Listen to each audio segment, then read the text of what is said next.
Jean, chapitre 4. Le Seigneur sut que les pharisiens avaient appris qu'il faisait et baptisait plus de disciples que Jean. Toutefois, Jésus ne baptisait pas lui-même, mais c'étaient ses disciples. Alors il quitta la Judée et retourna en Galilée. Comme il fallait qu'il passât par la Samarie, il arriva dans une ville de Samarie nommée Sichar, près du champ que Jacob avait donné à Joseph, son fils. Là se trouvait le puits de Jacob. Jésus, fatigué du voyage, était assis au bord du puits. C'était environ la 6e heure. Une femme de Samarie vint puiser de l'eau. Jésus lui dit « Donne-moi à boire », car ses disciples étaient allés à la ville pour acheter des vivres. La femme samaritaine lui dit « Comment toi qui es juif, me demandes-tu à boire, à moi, qui suis une femme samaritaine ?» Les Juifs, en effet, n'ont pas de relation avec les Samaritains. Jésus lui répondit « Si tu connaissais le don de Dieu, et qui est celui qui te dit « Donne-moi à boire », tu lui aurais toi-même demandé à boire, et il t'aurait donné de l'eau vive. « Seigneur, lui dit la femme, tu n'as rien pour puiser, et le puits est profond. D'où aurais-tu donc cette eau vive ? Es-tu plus grand que notre père Jacob, qui nous a donné ce puits, et qui en a bu lui-même, ainsi que ses fils et ses troupeaux ?» Jésus lui répondit, « Quiconque boit de cette eau aura encore soif. Mais celui qui boira de l'eau que je lui donnerai n'aura jamais soif. Et l'eau que je lui donnerai deviendra en lui une source d'eau qui jaillira jusque dans la vie éternelle. » La femme lui dit, « Seigneur, donne-moi cette eau, afin que je n'aie plus soif, et que je ne vienne plus puiser ici. » « Va, lui dit Jésus, appelle ton mari, et viens ici. » La femme lui répondit, « Je n'ai point de mari. » Jésus lui dit, « Tu as eu raison de dire « Je n'ai point de mari », car tu as eu 5 maris, et celui que tu as maintenant n'est pas ton mari. En cela, tu as dit vrai. » « Seigneur, lui dit la femme, je vois que tu es prophète. Nos pères ont adoré sur cette montagne, et vous vous dites que le lieu où il faut adorer est à Jérusalem. Femme, lui dit Jésus, crois-moi, l'heure vient où ce ne sera ni sur cette montagne, ni à Jérusalem, que vous adorerez le Père. Vous adorez ce que vous ne connaissez pas. Nous adorons ce que nous connaissons, car le salut vient des Juifs. Mais l'heure vient, et elle est déjà venue, où les vrais adorateurs adoreront le Père en esprit et en vérité, car ce sont là les adorateurs que le Père demande. Dieu est esprit, et il faut que ceux qui l'adorent en esprit et en vérité. La femme lui dit, « Je sais que le Messie doit venir, celui qu'on appelle Christ. Quand il sera venu, il nous annoncera toutes choses. » Jésus lui dit, « Je le suis, moi qui te parle. » Là-dessus arrivèrent ses disciples qui furent étonnés de ce qu'il parlait avec une femme. Toutefois, aucun ne dit « Que demandes-tu » ou « De quoi parles-tu avec elle ?» Alors la femme, ayant laissé sa cruche, s'en alla dans la ville et dit aux gens, « Venez voir un homme qui m'a tout dit ce que j'ai fait. Ne serait-ce point le Christ ?» Ils sortirent de la ville et ils vinrent vers lui. Pendant ce temps, les disciples le pressaient de manger, disant, « Rabbi, mange !» Mais il leur dit, « J'ai à manger une nourriture que vous ne connaissez pas. » Les disciples se disaient donc les uns aux autres, « Quelqu'un lui aurait-il apporté à manger ?» Jésus leur dit, « Ma nourriture est de faire la volonté de celui qui m'a envoyé et d'accomplir son œuvre. Ne dites-vous pas qu'il y a encore 4 mois jusqu'à la moisson ? Voici, je vous le dis, levez les yeux et regardez les champs qui déjà blanchissent pour la moisson. Celui qui moissonne reçoit un salaire et amasse des fruits pour la vie éternelle, afin que celui qui sème et celui qui moissonne se réjouissent ensemble. Car en ceci, ce qu'on dit est vrai. Autre est celui qui sème, et autre celui qui moissonne. Je vous ai envoyé moissonner ce que vous n'avez pas travaillé. D'autres ont travaillé, et vous êtes rentrés dans leur travail. Plusieurs Samaritains de cette ville crurent en Jésus à cause de cette déclaration formelle de la femme. « Il m'a dit tout ce que j'ai fait. » Aussi, quand les Samaritains vinrent le trouver, ils le prièrent de rester auprès d'eux, et il resta là 2 jours. Un beaucoup plus grand nombre crurent à cause de sa parole. Et il disait à la femme, « Ce n'est plus à cause de ce que tu nous as dit que nous croyons, car nous l'avons entendu nous-mêmes, et nous savons qu'il est vraiment le Sauveur du monde. » Après ces 2 jours, Jésus partit de là pour se rendre en Galilée, car il avait déclaré lui-même qu'un prophète n'est pas honoré dans sa propre patrie. Lorsqu'il arriva en Galilée, il fut bien reçu des Galiléens qui avaient vu tout ce qu'il avait fait à Jérusalem pendant la fête, car eux aussi étaient allés à la fête. Il retourna donc à Cana en Galilée, où il avait changé l'eau en vin. Il y avait là à Capernaum un officier du roi dont le fils était malade. Ayant appris que Jésus était venu de Judée en Galilée, il alla vers lui et le pria de descendre et de guérir son fils, qui était près de mourir.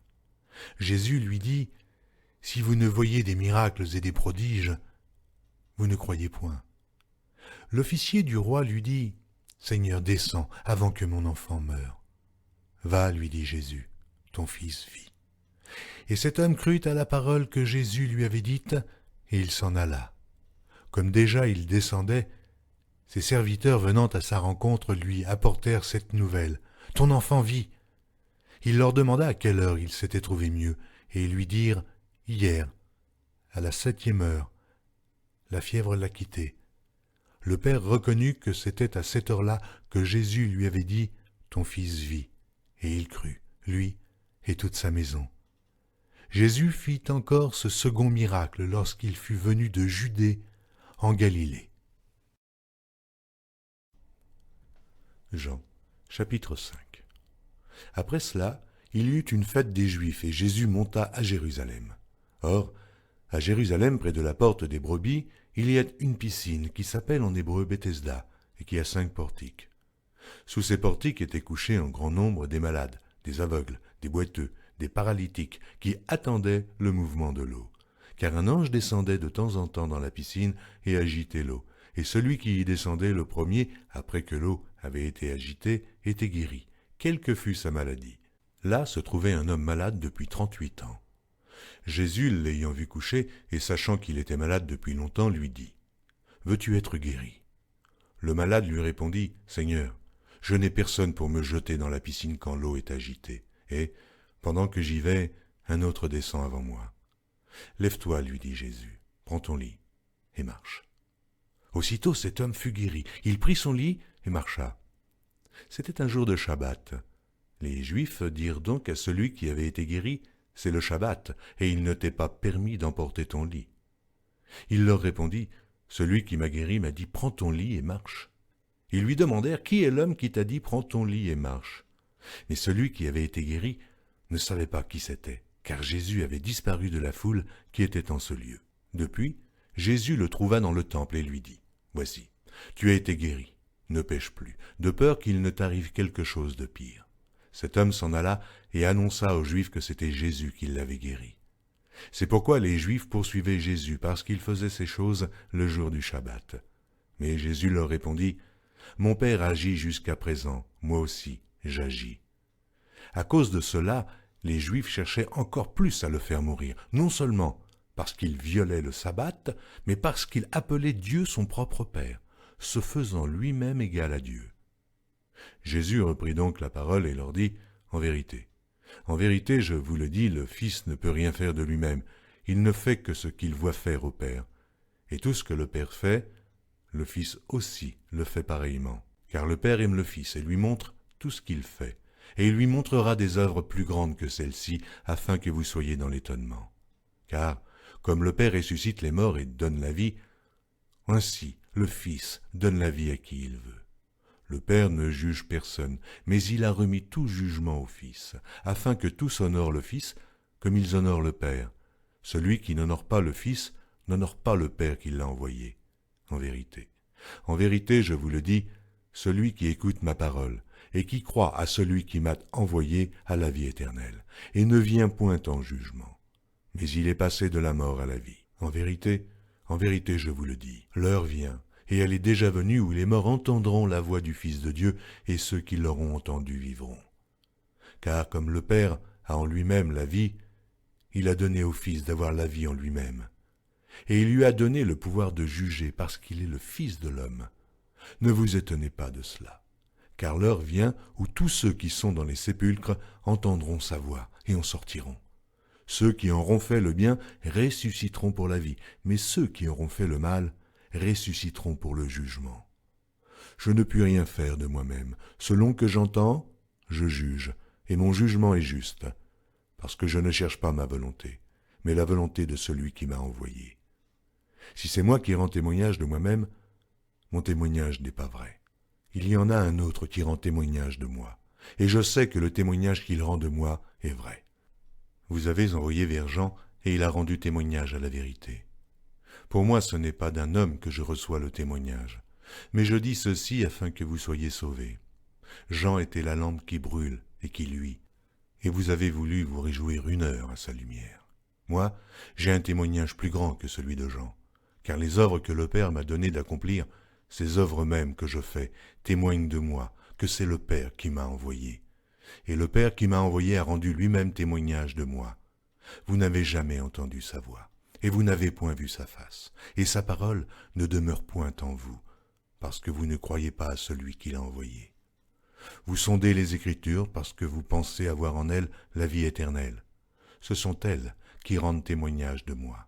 Et vous ne voulez pas venir à moi pour avoir la vie.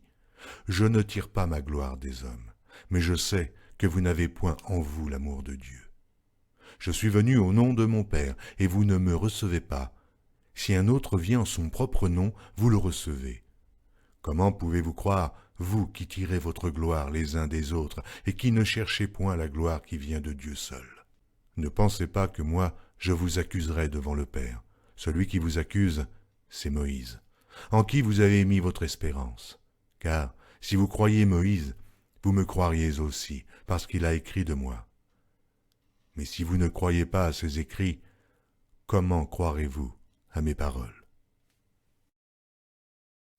Jean, chapitre 6.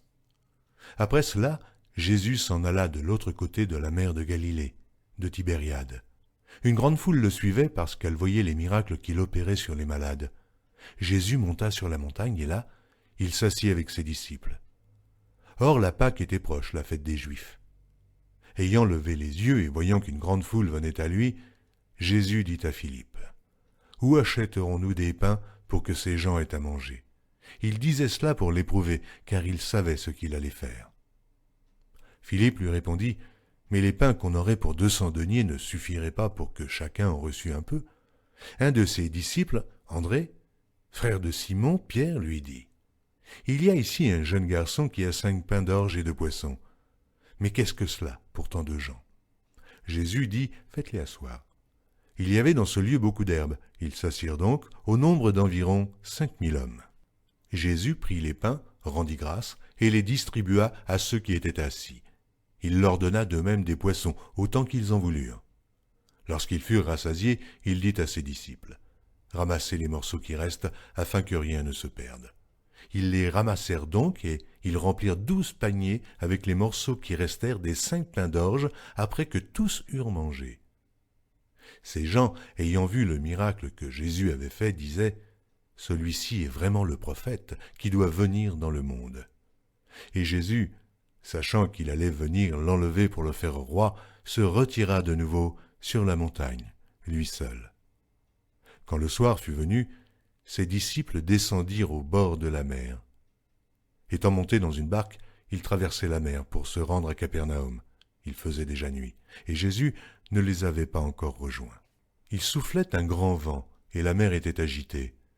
Après avoir ramé environ 25 ou 30 stades, ils virent Jésus marchant sur la mer et s'approchant de la barque, et ils eurent peur. Mais Jésus leur dit, « C'est moi, n'ayez pas peur. » Ils voulaient donc le prendre dans la barque, et aussitôt la barque aborda au lieu où ils allaient. La foule qui était restée de l'autre côté de la mer avait remarqué qu'il ne se trouvait là qu'une seule barque, et que Jésus n'était pas monté dans cette barque avec ses disciples, mais qu'il était parti seul. Le lendemain, comme d'autres barques étaient arrivées de Tibériade, près du lieu où ils avaient mangé le pain après que le Seigneur eut rendu grâce, les gens de la foule, ayant vu que ni Jésus, ni ses disciples n'étaient là, montèrent eux-mêmes dans ces barques et allèrent à Capernaum à la recherche de Jésus. Et, L'ayant trouvé au-delà de la mer, ils lui dirent, « Rabbi, quand es-tu venu ici ?»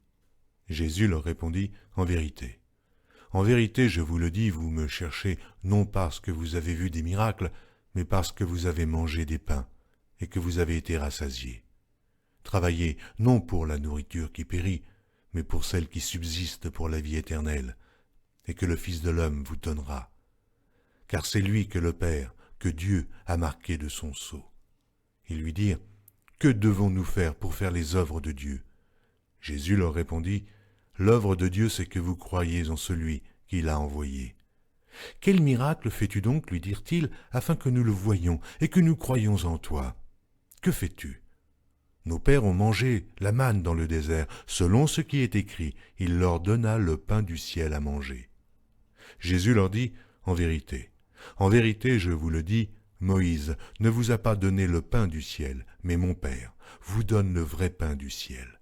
Car le pain de Dieu, c'est celui qui descend du ciel et qui donne la vie au monde. » Ils lui dirent, « Seigneur, donne-nous toujours ce pain. » Jésus leur dit, « Je suis le pain de vie. Celui qui vient à moi n'aura jamais faim, et celui qui croit en moi n'aura jamais soif. Mais je vous l'ai dit, vous m'avez vu, et vous ne croyez point. Tous ceux que le Père me donne viendront à moi, et je ne mettrai pas dehors celui qui vient à moi, car je suis descendu du ciel pour faire non ma volonté, mais la volonté de celui qui m'a envoyé.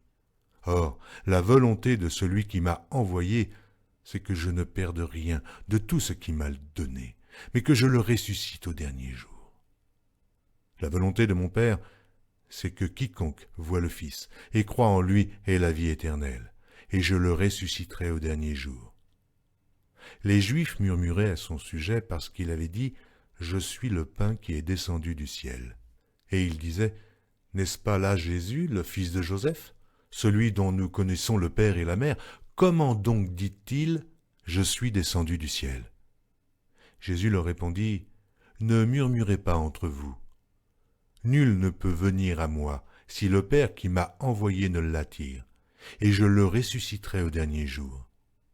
Il est écrit dans les prophètes, ils seront tous enseignés de Dieu. Ainsi, quiconque a entendu le Père et a reçu son enseignement vient à moi.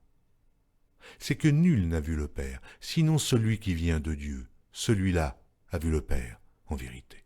En vérité, je vous le dis, celui qui croit en moi a la vie éternelle. Je suis le pain de vie. Vos pères ont mangé la manne dans le désert et ils sont morts. C'est ici le pain qui descend du ciel afin que celui qui en mange ne meure point. Je suis le pain vivant qui est descendu du ciel. Si quelqu'un mange de ce pain, il vivra éternellement, et le pain que je donnerai, c'est ma chair, que je donnerai pour la vie du monde. » Là-dessus, les Juifs disputaient entre eux, disant « Comment peut-il nous donner sa chair à manger ?» Jésus leur dit « En vérité, je vous le dis, si vous ne mangez la chair du Fils de l'homme, et si vous ne buvez son sang, vous n'avez point la vie en vous-même. Celui qui mange ma chair et qui boit mon sang a la vie éternelle, et je le ressusciterai au dernier jour. Car ma chair est vraiment une nourriture, et mon sang vraiment un breuvage. Celui qui mange ma chair et qui boit mon sang demeure en moi, et je demeure en lui. Comme le Père qui est vivant m'a envoyé et que je vis par le Père, ainsi celui qui me mange vivra par moi. Car c'est ici le pain qui est descendu du ciel. Il n'en est pas comme de vos pères qui ont mangé la manne et qui sont morts.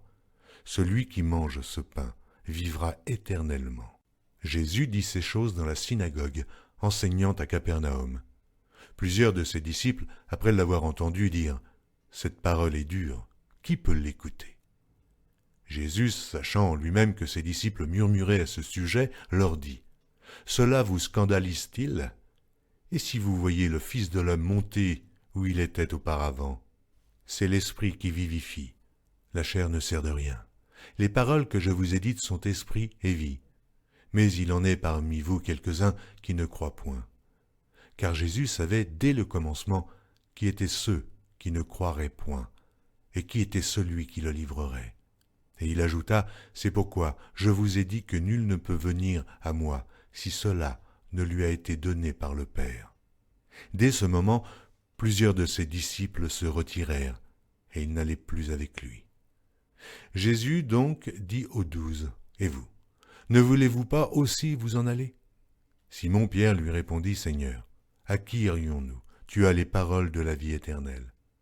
Et nous avons cru, et nous avons connu que tu es le Christ, le Saint de Dieu. » Jésus leur répondit, « N'est-ce pas moi qui vous ai choisis, vous, les 12, et l'un de vous est un démon. » Il parlait de Judas Iscario, fils de Simon, car c'était lui qui devait le livrer, lui, l'un des 12.